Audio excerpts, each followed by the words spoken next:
Welcome to The Explainer. Today, we're diving straight into the incredible, high-stakes world of healthcare simulation. And believe me, this is a world where practice doesn't just make perfect, it literally saves lives. So let's start with a really crucial question, one that doctors and nurses face every single day. When a patient is crashing, there is absolutely no room for error. So how in the world do you practice for something like that? How do you prepare for those moments of just intense pressure? Well, the answer lies in creating what's called a safe place to fail. And honestly, that is the core mission, the entire reason this whole field even exists. It's all about allowing for mistakes in practice so that they just don't happen in reality. You see, at its very heart, simulation is all about patient safety. It gives teams this completely risk-free environment where they can practice really complex procedures, make those tough split-second decisions, and, this is key, learn from their mistakes without any harm ever coming to a patient. It is the ultimate dress rehearsal for the real thing. Okay, so how do they actually build these incredibly realistic practice worlds? It turns out it's this fascinating blend of, hard science and really good storytelling. It all starts with something called scenario-based learning. Now, these aren't just some random drills. No, they are meticulously crafted clinical stories. Each one is designed to mimic a real-life medical event, and its whole purpose is to force learners to bridge that huge gap between what's in the textbook and what you actually do with your hands. Now, the key to making these scenarios really work is a concept called fidelity. And all that really means is how real does it feel?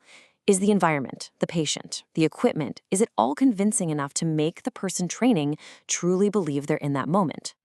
And what's really interesting here is that fidelity isn't, an all or nothing thing. It's a spectrum. On one end, you've got low fidelity tools. Think like a simple plastic arm just for practicing IVs.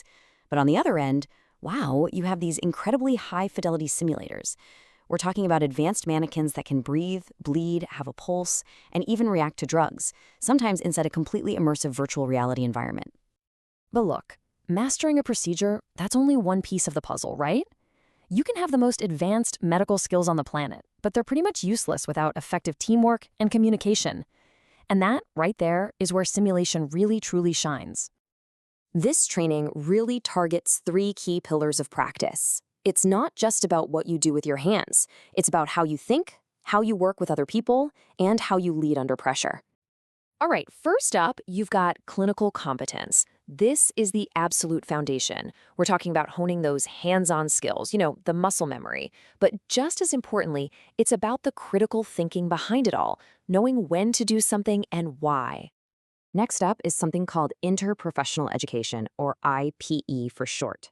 This is all about getting doctors, nurses, pharmacists, you name it, to train together as one cohesive team.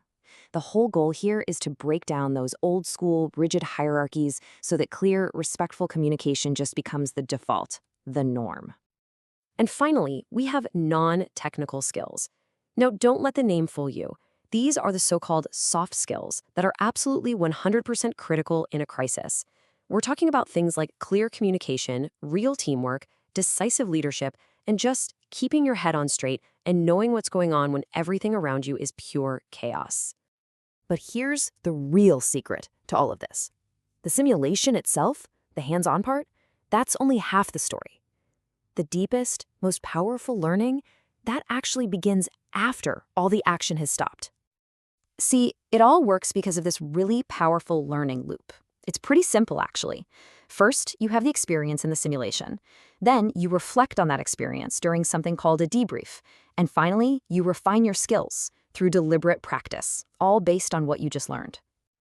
And I cannot stress this enough. The most vital part of this entire process is the debriefing. This is not just some casual chat afterwards.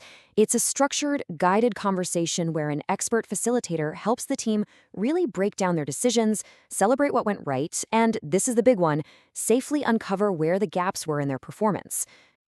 And that reflection, it's not just talk, it directly fuels what comes next, deliberate practice. So, armed with all these new insights from the debrief, learners can go back and run through focused exercises again and again, targeting their specific weaknesses with expert coaching until they truly achieve mastery. But the power of simulation, Man, it goes so much further than just training one person or one team. This is a tool that can be used to diagnose and improve an entire healthcare system. I mean, think about it. We can apply these exact same principles, not just to people, but to the processes, to the workflows, and even to the physical layout of a hospital, all to find and fix problems before they can ever hurt anyone. And the applications for the whole system are just vast. You can test out a brand new emergency protocol to see if it actually works. You can use human factors engineering to design a medication cart that's less confusing and safer to use.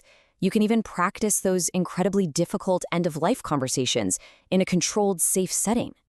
Ultimately, what this allows hospitals to do is identify what are called latent safety threats. These are the hidden flaws that are just kind of baked into the system. Things like confusing labels, poorly designed rooms, ticking time bombs just waiting to cause harm. By running these big, full-scale simulations right there in the actual hospital, you can bring these threats to light before they ever affect a real patient. Which kind of leaves us with this final thought, right? We've seen how simulation can train a doctor, how it can perfect a team, and how it can even help redesign an entire hospital. So, if we can apply this incredibly powerful model of practice, reflection, and refinement to something as complex and high stakes as healthcare, what else could we make safer? What other critical systems could benefit from this?